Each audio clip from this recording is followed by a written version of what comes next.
तंत्र का मतलब है परम अनुशासन। इसका मतलब बेलगाम कामुकता नहीं है। अपने शरीर और मन को इस तरह इस्तेमाल करना सीखना जैसे आप किसी अन्य बाहरी उपकरण का इस्तेमाल करते हैं। ये एक अद्भुत भेंट है जो अगस्त्य मुनि ने हमें दी है। उन्होंने एक ऐसी तांत्रिक प्रक्रिया स्थापित की जो 100% शरीर में स्थित है, बाहर से कुछ भी नहीं।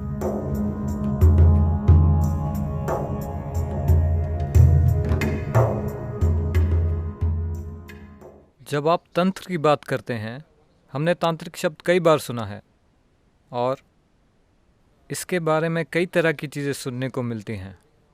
क्या आप इस पर थोड़ा प्रकाश डाल सकते हैं कि ये क्या है? क्या ये कोई काला जादू है? ज्यादातर सृष्टि काला जादू है। प्रकाश इस सृष्टि में एक छोटी सी घटना है ना? क्या ज्यादातर सृष्टि में अंधेरा नहीं है? प्रकाश एक बहुत ही छोटी सी घटना है, एक बहुत ही सीमित घटना। प्रकाश तभी होगा जब कुछ जलेगा। ये बत्तियां जलाने के लिए इस धरती पर अभी कुछ जल रहा है। आपको ये समझना चाहिए, जो लोग पर्यावरण के प्रति जागरूक हैं, रोशनी के इन बिंदुओं के लिए कोई चीज कहीं जल रही है। हम कहते हैं बल्ब जल रहा है, वो भी जल रहा है, पर इस जलाने के लिए कोई और चीज जल रही है ना? प्रकाश का यही तरीका है। चाहे फिर वो कोई बल्ब हो या सूरज, कुछ जल रहा है। जो भी जलता है वो एक दिन खत्म हो जाएगा।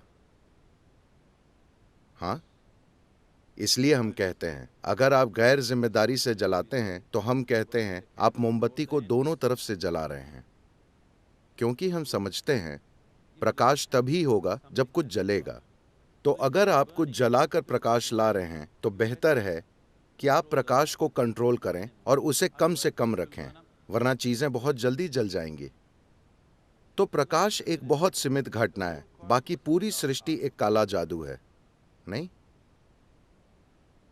तो ऐसी बहुत सी गुप्त विद्याएं हैं जिसका आप अभ्यास कर सकते हैं। जरूरी नहीं कि वो जीवन के खिलाफ हो।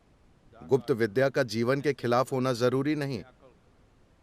क्योंकि आपने किसी घटिया तांत्रिक के बारे में सुना है जो किसी का जीवन बर्बाद करने या उसे बीमार करने या मारने की कोशिश करता है, इसलिए आपको लगता है कि तंत्र एक बुरी चीज है, क्योंकि समाज में आपने बस वैसे ही लोग देखे हैं। लेकिन तंत्र सबसे ऊंची कोटि का भी है। शिव एक तांत्रिक हैं, हर गुरु एक तांत्रिक है, ठीक है? अभी मैंने आपको शांभवी में दीक्षा दी, ये एक तंत्र है, वरना ये काम कैसे करेगा? तंत्र का मतलब है एक तरह की काबिलियत, ये एक तकनीक है। अभी मैं अपना फोन निकालकर किसी से बात कर सकता हूं जो दुनिया के दूसरे हिस्से में है, ये एक तकनीक है। मान लीजिए बिना किसी फोन के अभी मैं यूं ही अमेरिका में किसी से बात करूं, तो ये तंत्र है। तो तकनीक तंत्र से बहुत ज्यादा अलग नहीं है। आप अलग उपकरण इस्तेमाल करते हैं, मगर असल में ये एक ही चीज है। जब आधुनिक तकनीक नहीं थी तब तंत्र का बहुत महत्व था, लेकिन आज तंत्र का महत्व घट रहा है जैसे जैसे आधुनिक तकनीक आगे बढ़ रही है। देखिए, अभी आप मुंबई में आए हैं, बॉम्बे, मुंबई। मैं इसे आपके दिमाग में ठीक कर रहा हूं ताकि आप मुसीबत में ना पड़ें। मान लीजिए 1000 साल पहले आपने सुना सदगुरु कोयम्बटूर में है। अब आपके दिल में इच्छा है, आप जाना चाहते हैं, लेकिन मुंबई से कोयम्बटूर तक पैदल आना जाना आसान सफर नहीं है। अगर आप कदम बढ़ाएं तो आप नहीं जानते कि आप वापस मुंबई पहुंचेंगे या नहीं। आपको पता नहीं मार्ग में क्या मिलेगा, आप शायद मंजिल तक पहुंच ही ना पाएं। तो आप मुंबई में ही बैठकर, सदगुरु प्लीज मेरी मदद के लिए आइए, मैं नहीं आ सकता, प्लीज। अब अगर मुझे लगे कि अतुल के साथ कुछ करना चाहिए जो मुंबई में है और कोयम्बटूर नहीं आ सकता, तो Maybe I want to initiate him into Shambhavi in Mumbai. शायद मैं उसे मुंबई में ही शांभवी दीक्षा देना चाहूं। लेकिन अतुल का मन जगह जगह भटकता रहता है। वो बैठता है, कुछ अनुभव करता है, फिर सोचता है, शायद मैं बेकार की कल्पना कर रहा हूं। उसकी पत्नी उसे कहती है, तुम पागल हो रहे हो। ऐसा इंसान जिसे तुमने देखा भी नहीं, वो तुम्हें कुछ कर रहा है, चुप करो और काम पर जाओ। वो कुछ अनुभव करने लगता है, पर उसका तर्क, उसके विचार और परिवार वो कहता है, मूर्ख मत बनो। फिर सद्गुरु ये करेंगे कि एक दक्षिण भारतीय चमेली का फूल उठाएंगे जो मुंबई में नहीं उग सकता, और अतुल ऐसे बैठा है, फूल उसके हाथों में गिरा। अब अतुल, अब वो बैठ जाएगा शांभवी की दीक्षा लेने के लिए तैयार, क्योंकि एक चमेली का फूल भेजा गया। लेकिन आज मैं आपको कॉल करके कहूंगा यहां आ जाओ, या किसी के साथ ब्रोशर भेजकर आपसे कहूंगा यहां आकर सीखो, या अगर मैं आपको चमेली का फूल भेजना चाहूं तो मैं DHL से भेजूंगा।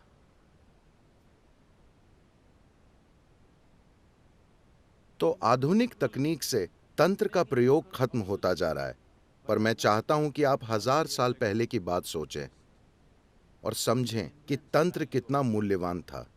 हाँ, 1000 साल पहले कल्पना कीजिए, आप मुंबई में हैं और मैं कोयंबटूर में। आप मुझसे कुछ चाहते हैं, तंत्र के मूल्य की कल्पना करें, है ना? तो आज इसका मूल्य कम हो गया है, तो हर तरह के ढोंगी हर तरह की बकवास कर रहे हैं। तो तंत्र का बुरा होना जरूरी नहीं है। Now, the English word occult doesn't clearly specify what is it that they're calling as occult.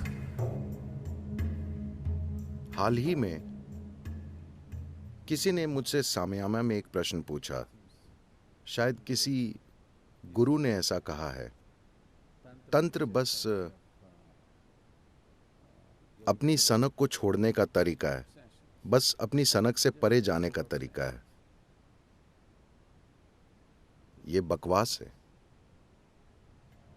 दुर्भाग्य से आज हमें तंत्र शब्द को फिर से परिभाषित करने की जरूरत है, क्योंकि लोगों ने इसका अर्थ बदल दिया है। सबसे पहले यह समझते हैं, तंत्र शब्द का मतलब है तकनीक। लेकिन आप जिस तंत्र के बारे में सुन रहे हैं वो अमेरिकी तटों से लौट कर आया है। आपको लगता है तंत्र का मतलब है बेलगाम कामुकता। नहीं, तंत्र का मतलब है परम अनुशासन। ये बेलगाम कामुकता नहीं है, ये परम अनुशासन है। अपने शरीर और मन को इस तरह इस्तेमाल करना सीखना जैसे आप किसी अन्य बाहरी उपकरण का इस्तेमाल करते हैं। जैसे आप अपने कंप्यूटर या स्क्रू ड्राइवर का इस्तेमाल करते हैं, उसी तरह आप अपने शरीर और मन का इस्तेमाल करना सीखते हैं। इसके लिए जबरदस्त अनुशासन चाहिए, कामुकता या ढीलापन नहीं। तंत्र वे चीज नहीं है जो किताबें लिखी गई हैं, वे मुख्य रूप से पश्चिमी लेखकों की है, हर तरह की चीजें नहीं। तांत्रिक ग्रंथों में परम अनुशासन होता है, किसी तरह का ढीलापन नहीं, क्योंकि वे शरीर की बात करते हैं। और फिलहाल आधुनिक समाजों में अगर आप शरीर कहते हैं तो उनके विचार सिर्फ शरीर के जनन अंगों के बारे में, न कि शरीर के किसी और चीज के बारे में। तो अगर आप शरीर कहें तो वे सिर्फ शरीर के कुछ हिस्सों के बारे में सोचते हैं। वे दिमाग को भूल चुके हैं, क्योंकि वे सिर्फ शरीर के कुछ हिस्सों के बारे में सोचते हैं। वे कामुकता के बारे में सोचते हैं और उससे परे कुछ नहीं। इसका संबंध शरीर को एक जबरदस्त मशीन की तरह इस्तेमाल करने से है। और ये है भी, अगर आपको इसका इस्तेमाल करना नहीं आता तो आप यहाँ क्या करेंगे? अगर आप अपने शरीर और उसके पीछे की ऊर्जा का इस्तेमाल करना नहीं जानते तो आप क्या करेंगे? आपका किसी भी चीज पर कोई असर नहीं होगा। तो ये तंत्र है। तंत्र का मतलब है तकनीक। तंत्र मतलब एक निश्चित क्षमता। तंत्र के बिना कोई गुरु नहीं होता। अगर उसके पास कोई तकनीक नहीं है तो वो गुरु नहीं है, वो बस एक कोमल संत हो सकता है जो सबको आशीर्वाद देगा, आशीर्वाद देगा, आशीर्वाद देगा। A blessing has no discretion. आशीर्वाद खुद निर्णय नहीं लेता। अगर आप एक चोर हैं और आप संत से मिलते हैं तो आप उसका आशीर्वाद मांगेंगे। और वे देंगे, जिससे आप आज अपना काम अच्छे से करें। क्योंकि उनके आशीर्वाद में समझ नहीं है, वे वैसे नहीं हो सकते, क्योंकि वो उनके कंट्रोल में नहीं है। यहां तक कि लुटेरों के भी, पिंडारी और वैसे लोगों के भी अपने देवी देवता और संत होते थे। उनके देवता हमेशा उनका मार्गदर्शन करते थे कि आज किस घर पर हमला करना है। वे बहुत सफल थे। उन्होंने अपना काम शताब्दियों तक किया। डाका डालना उनका काम था। तो अगर आप बस एक कोमल फूल जैसे संत हैं जो बस आशीर्वाद देता है, आशीर्वाद देता है, आशीर्वाद देता है, मैं उसे महत्वहीन नहीं बता रहा। वे अपने तरीके से सुंदर हैं, लेकिन वे उन लोगों के लिए नहीं हैं जो आत्मज्ञान की इच्छा रखते हैं। वे उन लोगों के लिए नहीं हैं। वे उन्हीं लोगों के लिए हैं जो अपने जीवन में छोटे सुधार चाहते हैं। अगर आप किसी घरेलू सामग्री के भंडार में जाएं, तो आप अपने जीवन में कुछ सुधार कर सकते हैं, है ना? हाँ या ना? आप वाकई कर सकते हैं। मैं रोज टीवी पर लोगों को कहते देखता हूं, अरे मैंने बस ये पलंग खरीदा, मेरा पूरा जीवन बदल गया, ये जबरदस्त है। I didn't मुझे पता नहीं था some कि एक पलंग या तकिया ऐसा कर सकता है। मुझे पता नहीं था।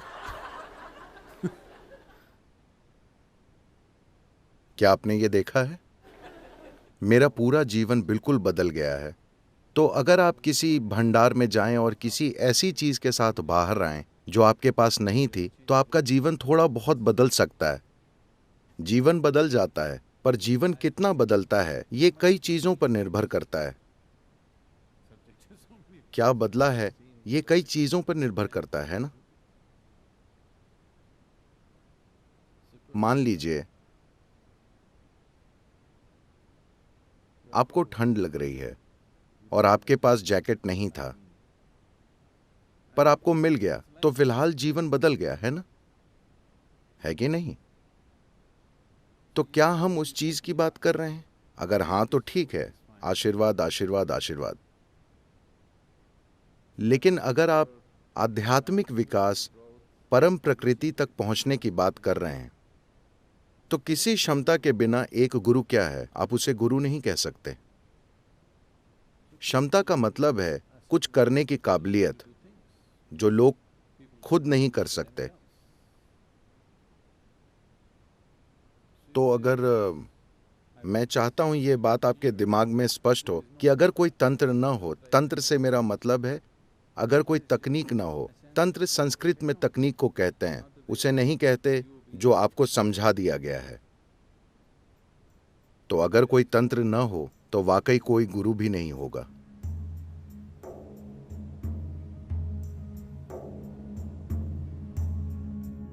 क्योंकि गुरु होने का मतलब है ये एक मैकेनिक का काम है। आपको चीजें ठीक करनी पड़ती हैं। ठीक करने के लिए आपको उन्हें समझना होगा। आपके हाथों में कोई तकनीक होनी चाहिए, और यही तंत्र है। क्या ईशा में तंत्र है? बिल्कुल है, हर जगह, हर तरह का। लेकिन योग का महत्व यह है कि इसमें बाहरी विधियां नहीं होती। तंत्र के दो आयाम हैं। पहले में आप बाहरी सामग्री का इस्तेमाल करके चीजें करते हैं जिसमें विधियां होती हैं। योगिक तंत्र में आप सिर्फ अपने शरीर और ऊर्जा सिस्टम का इस्तेमाल करते हैं। आपको किसी और सामग्री की जरूरत नहीं होती। इसे मोटे तौर पर दाएं हाथ और बाएं हाथ के मार्गों के रूप में बांटा गया है। बाएं हाथ के मार्ग में बाहरी सामग्री का इस्तेमाल होता है, दाएं मार्ग में बाहरी सामग्री नहीं, सिर्फ शरीर का ही इस्तेमाल होता है। काफी हद तक ये यौगिक तंत्र है। काफी हद तक इसे हम अपने अंदर करते हैं। ये अगस्त्य मुनि की अद्भुत भेंट है। कि उन्होंने एक ऐसी तांत्रिक प्रक्रिया स्थापित की जो 100% शरीर में स्थित है, जो बाहरी नहीं है। तंत्र के अलग अलग आयामों के लिए चावल के एक दाने या रेत के कण का भी इस्तेमाल नहीं होता, सब कुछ सिस्टम के अंदर ही होता है। ये उन्होंने हमें भेंट किया है।